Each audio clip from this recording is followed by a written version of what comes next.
Now tell me, is there any evidence at all to suggest that Christmas beetles have actually disappeared for some time? Because as a kid, I remember them being around a lot.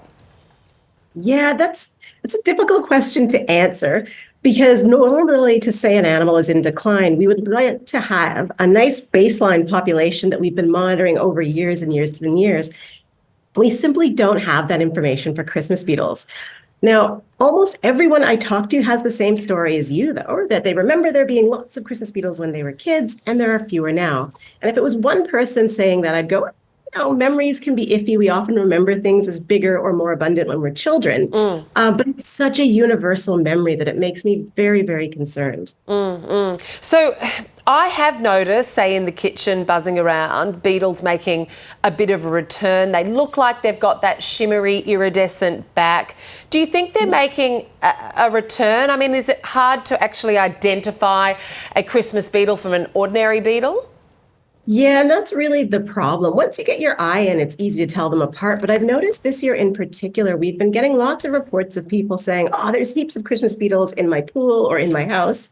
And what people are often actually seeing is another animal called an Argentinian scarab, which is a lot smaller than our classic Christmas beetles.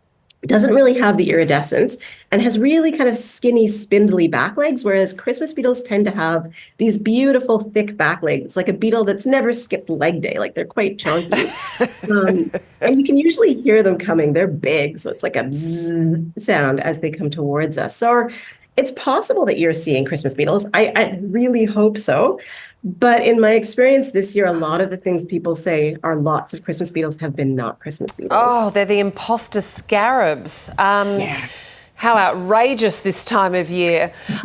Tell me, Tanya, why should we care about the Christmas beetle? Apart from it being nostalgic, what sort of importance do they hold in the animal kingdom? Yeah, it's funny. I reckon nobody asks koala people the why should we care question.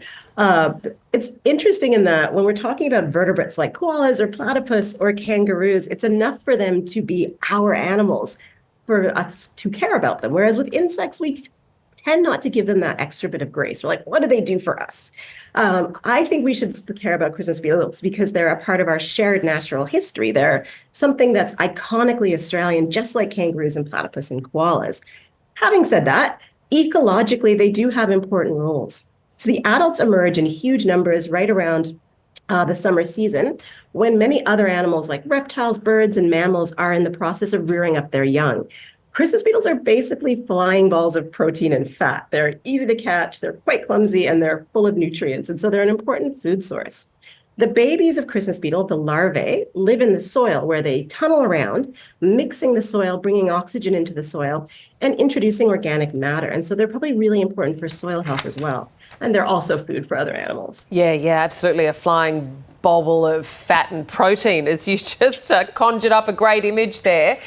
So given that there hasn't been any sort of longitudinal studies on these, what are you doing where you're at? If people see one, can they document it in any way? Yeah, absolutely. We desperately need the public to help us figure out what's going on with our Christmas beetle species. We don't have the person power to cover the country, and there are 36 different types of Christmas beetle, so we need help. We're asking the public, if you see a Christmas beetle or even something you think might be a Christmas beetle, please take a picture of it and upload that picture to an app called iNaturalist. iNaturalist is a global biodiversity repository. You can take pictures of any living thing. It doesn't have to be Christmas beetles. Once you take that picture, the app will try to identify your sighting, and it's gotten really good at picking out Christmas beetles from things like Argentinian scarabs. Once you hit upload, it automatically will become part of our project if it's a Christmas beetle. So you don't even need to tag our group or anything. Yeah. Although you can follow our group if you'd like to get updates. Okay, so it's all in the posterior, isn't it, I believe? That's what identifies the Christmas beetle, a hairy bottom? Yeah, we'd love to get pictures of the top, the bottom, and the rear end of the beetle. And that's because a lot of species that look alike have really different rear ends. Some have beautiful rainbow bums, some have sort of furry rear ends.